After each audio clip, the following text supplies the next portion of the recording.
Hello, I am Clerk Ganesan Madhaminakji from September batch, Black 4. Today we are going to discuss about coagulation and cascade. Coagulation and cascade. The coagulation and cascade are secondary hemostasis, a series of steps in response to bleeding caused by tissue injury, where each tissue activates the next and ultimately produces a blood clot. The the term hemostasis is derived from hem, which means blood, and statis, which means to stop. Therefore, hemostasis means to stop bleeding. Function. The function of the coagulation pathway is to keep hemostasis, which is the blockage of bleeding or hemorrhage, and primary hemostasis is an aggression of platelets forming a plug at the damaged site of exposed endothelial cells. Secondary hemostasis include the two main coagulation pathway, intrinsic and extrinsic. They meet up at the point to form the common pathway. The common pathway ultimately activates fibrinogen into fibrin. These fibrin subunits have an affinity for each other and combine into fibrin strands that bind the platelets together, stabilizing the platelet plug. Mechanism. The mechanism by which coagulation allows for hemostasis is an intricate process that is done through a series of collecting factors. The intrinsic pathway consists of factors 1, 2, 9, 10, 11, and 12.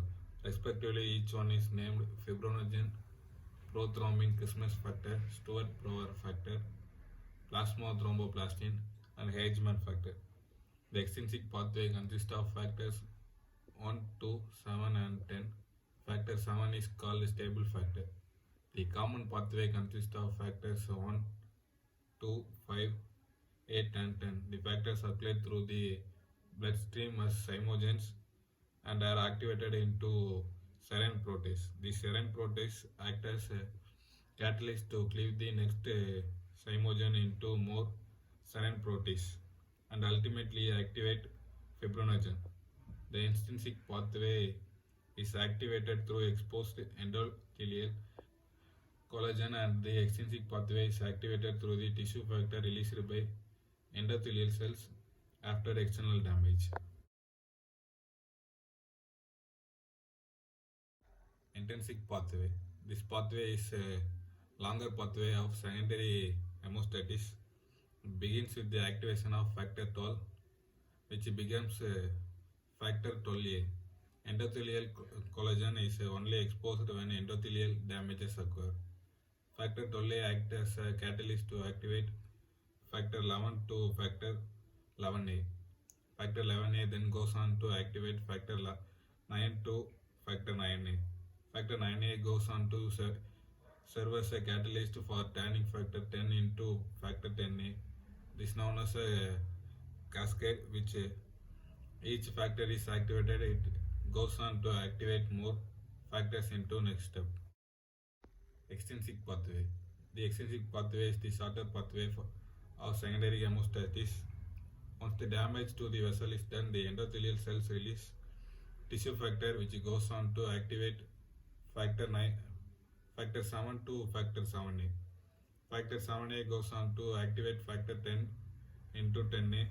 This is the point where both the extrinsic and intrinsic pathway becomes one. The extrinsic pathway is clinically measured as prothrombin time. Common pathway. This pathway begins at factor 10, which is activated to factor 10A. The process of activating factor 10A is a complicated reaction. 10A is the complex that cleaves factor 10 into factor 10A. 10S has two forms: extrinsic, consisting of factor 7, factor 3, and a calcium ion, or intrinsic, made up of cofactor factor 8, factor 9A, and a phospholipid and calcium ion. Once activated to 10A, it goes on to activate factor 2 into factor 2A. Factor 2A thrombin goes on to activate fibrinogen into fibrin. Thrombin also goes on to activate other factors in the intrinsic pathway, as well as cofactors 5 and 8 and factor 13. Fibrin subunits come together to form fibrin standards, and factor 13 acts as fibrin standards to form a fibrin mesh. This mesh helps to stabilize the platelet plug. Negative feedback. To prevent overcoagulation, which causes widespread thrombosis, there are certain processes to keep the coagulation cascade in check as thrombin acts as the procoagulant. It also acts as the negative feedback by activating plasminogen to plasmin and stimulating the production of antithrombin. Plasmin acts directly on the fibrin mesh and breaks it down at decrease the production of thrombin from prothrombin and decrease the amount of activated factor 10. Protein C and S also act to prevent coagulation mainly by inactivating factor 5 and 8. Organs involved. One of the organs intimately involved in the coagulation process is the liver. The liver is responsible for the formation of factors 1, 2, 5, 7, 8, 9, 10, 11 and 13 and protein C and S. Factor 7 is created by vascular endothelium. Pathology to the liver can cause a lack of coagulation factor and lead to hemorrhage. A decrease in coagulation factor typically means severe liver damage. Thank you.